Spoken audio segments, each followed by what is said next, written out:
All right, well, nobody's going to eat these sugared crackers. They've gone stale. So what I'm going to do is remove them from their package and dump them into our compost bucket. So we're in Marrakech in an Airbnb, and we've separated our plastics and our organic materials. So this is our last night here, and then we have to leave to Tangier tomorrow. So we've separated everything out, which nobody does here. And I'm going to carry this out. Make sure I grab that little piece there, and I'll have to sweep up. So I'm going to carry this out into the street and then find a vacant lot and then pour it there and then cover it with leaves, grass, dirt, and rocks. So it's normal for people to take the garbage out at night. It's 11 o'clock at night right now. But I'm not going to take it to the usual dumping place, which stinks, where they mix all the plastic and the organic. Oops. So I'm going to take this elsewhere, which I think is down that way. All right, close the gate. So I round the corner, and there's the main boulevard there, which is where people usually take the trash. But I'm going to do a little detour here on this corner to find the vacant lot.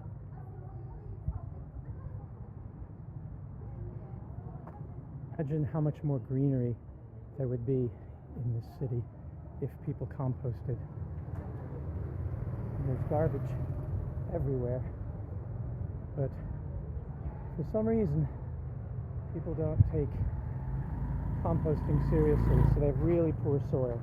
You can see here there's it's just basically dirt and sand, no nutritional quality whatsoever. So here's the vacant lot that we get to. So I'm going to this part of the vacant lot here. Those men are leaving down there where these little trees are. This is where I've been making my compost, and as you can see, it's a lot of filth there, but here we go. This is my little section. And so let's tip this over.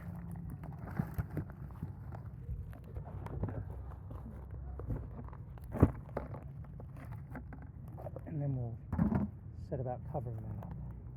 Okay, so that's what I just dumped down right there. And this is what we put in here the other day, last week. So it turned into nice cover material, actually, which I can then put onto here.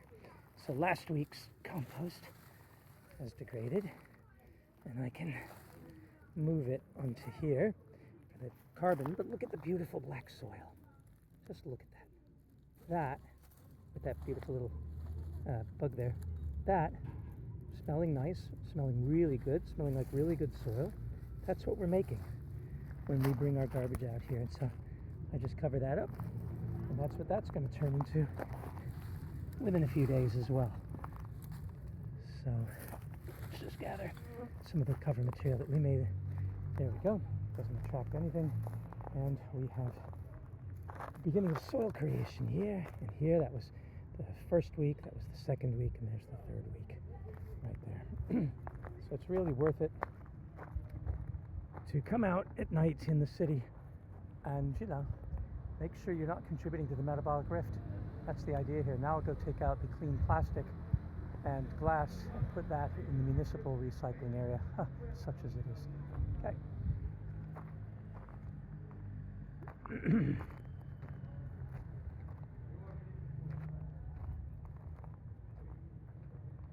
Okay, so that went well, and now because we have emptied the zibala adawiya, the organic garbage, all we have is clean plastic and metal, glass, cardboard, which we're going to take out to the regular dump site, which we're going to show you.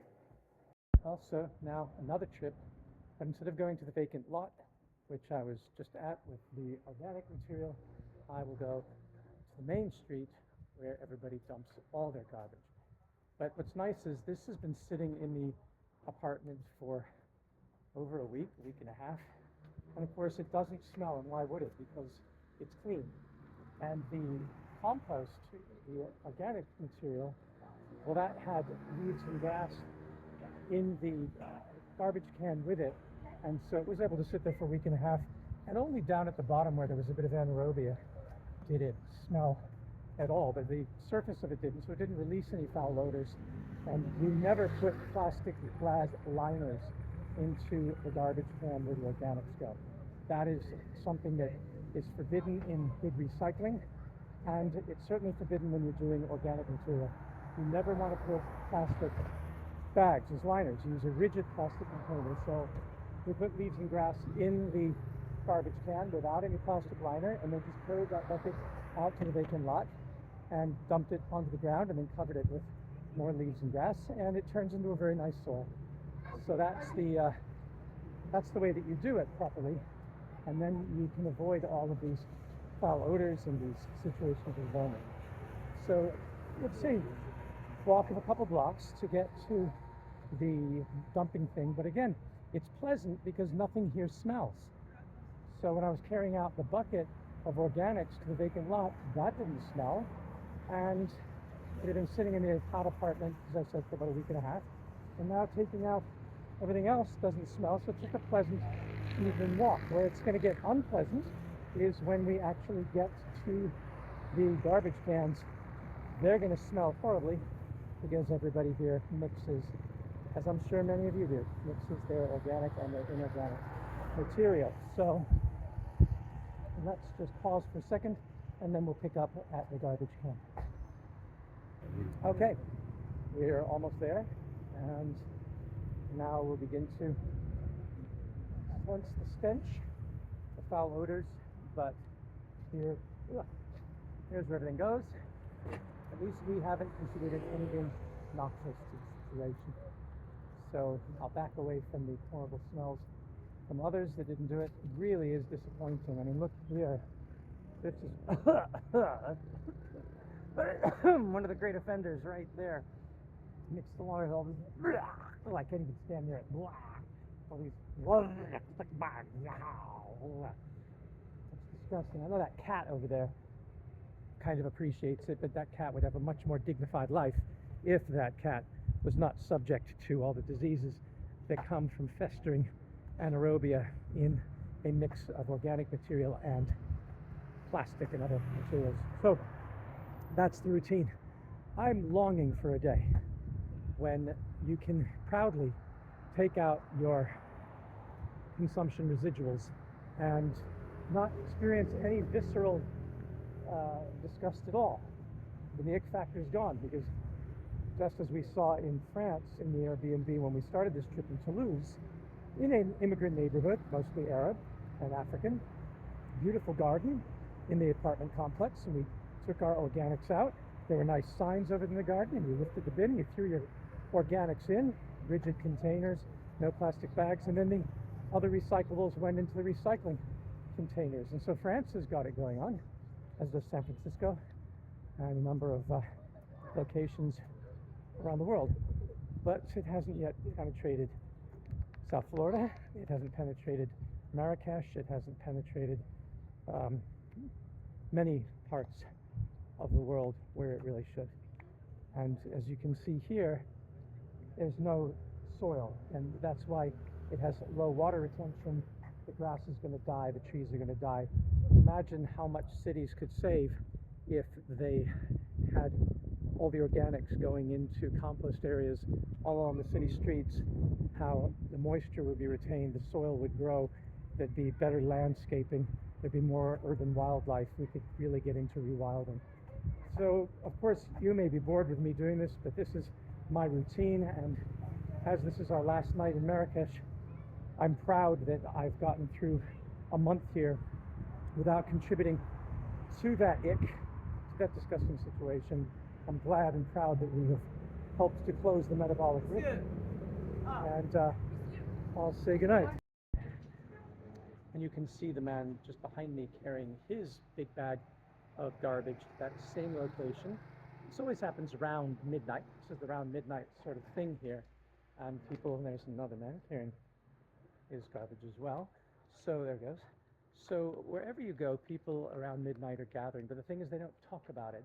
Wouldn't it be really nice if as we come out at night under the moonlight and we go to the garbage drop-off, we were to talk about recycling, if we were to talk about soil creation, making soil, wouldn't that be cool? Well, one of the things that we did at the High Atlas Foundation is I gave a presentation yesterday to about 20 students from the University of Virginia, and I talked all about the kind of recycling habits that we've developed at the Rosebud Continuum Eco-Science Center, what we're doing creating trashcrete, what we're doing with the organics, putting them in biodigesters. And then one of the participants came today and built a biodigester with us at the Acrease Cemetery. But yesterday after lunch, we organized to have, for the first time in their history, we organized to have the organics go into a rigid bucket, and then afterwards we dumped them in the foregarden and covered them with the leaves of, what do they call those beautiful bougainvillea. So there's always a spread of colorful bougainvillea flowers, you know, by the city walls and by fences and gates. It's a well-known plant here in the Mediterranean region. So there's always blossoms on the ground, and they become crinkly and soft, and they're a good carbon source. So what we did is we just dumped that bucket after the big luncheon and then spread it with a rake and then covered it up with bougainvillea flowers and a little bit of turab, a little bit of soil, and it's turning into some beautiful black soil, which they just don't have here. So that was the first time, and we hope that tradition will continue. We did build 2 biodigesters during this trip. We built one in Amswazart, a 55-gallon drum Solar Cities biodigester. It started within 24 hours because we used septic water from the hotel's septic system, the gîte, not a hotel, but yeah, kind of a hotel. And then we built at the High Atlas Foundation's project in the Acrease Jewish Cemetery and Tree Nursery, the first IBC tank biodigester, Solar Cities IBC tank for Morocco. And so we feel very pleased about that, and we're raising awareness, but you have to live this. You have to practice what you preach. And so this entire month, staying in this very local urban situation, we've been taking our organics out and putting them in that vacant lot and creating soil there and monitoring that, and then bringing the rest over. But it'd be really nice if all the people sort of use this as a celebration. You come together and you sort of meet at the garbage, and there's always people picking through the garbage. There was a guy there, I just didn't film him, I didn't think that would be socially appropriate, but there's a guy picking through, but he has to deal with all the stench and the smell, and there's cats sort of running around dealing with that too. But if people were gathering as they do around midnight and putting their things, maybe a little trade thing could go, because it would all be clean after all in my scenario and what I do, and they could start getting into the precious plastics movement, which is what we've suggested. So there is this tradition, is what I'm getting at, of midnight encounters at the garbage dump area by the street, and it's right near where there's cafes and there's restaurants, and people are sitting out on because the weather is always pleasant in the evening, particularly in the late spring, summer. So you can imagine these becoming hubs for excitement and talking about recycling, and then go and sit at the cafe and get the cafe owners involved, and we could clean up the city in no time. That is my vision and my dream. I hope that would happen.